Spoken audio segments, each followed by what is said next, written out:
आपण पाहत आहात कराड टुडे न्यूज।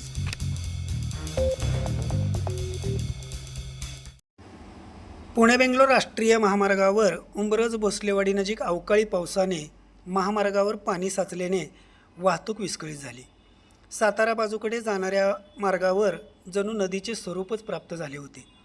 या ठिकाणी ठेकेदार कंपनीने पाण्याचा निचरा होण्यासाठी आवश्यक त्या उपाययोजना न केल्याने महामार्गावर मोठ्या प्रमाणात पावसाचे पाणी साचल्याने वाहनधारकांचा प्रवास धोक्याचा बनत आहे।